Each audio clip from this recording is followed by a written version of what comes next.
Осы күні қарапайым дінге сенбеген адамды көрсек, ішіміз жылып қала береді. Себебі не десеңіз де, олардың миы арабтың уымен уланбаған екен. Олардың көзқарасы да басқаша, сөзі де қазақша. Ал діншілдер намаз оқып, ораза ұстап, өзінше имандымыз деп кеудесін соғып, өзін өзгеден артық қойып, отырған жеріндегілердің бас аяғына қарап, кісімсініп, өзінің намаз оқығанын мақтан тұтып отырады. Қажылыққа барғанын мақтанып айтады. Өзгелерге де жасына қарамай ақыл айтып отырады.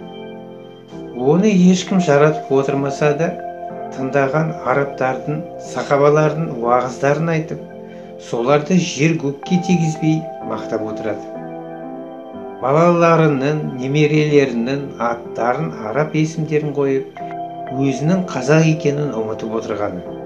Қазақшаны керек етпеген, тек арабша сөйлеген мәңгүрттер.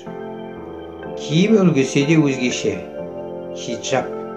Ешкімді жаратпай, ешкімді жолатпай, оқшауланып, барғаны мешіт, оқығаны намаз, сөйлегені арабша. Қазақтың тойын харам деп, ысырап деп үнемшіл бола қалады. Ал өзі арабтың Меккесіне қажылығына ақша шашқанда аямайды. Арабтарға кетіп жатқан қаржыны ойламайды. Кейде ойлап отырып, қазақ өзі қайда кетіп барамыз деймін де, болашағымыздан қорқамын. Енді осы күні араб құлдар қазақтың руына тиісіп, ру бөліну, ру деген анау, оның керегі жоқ дейтін болыпты.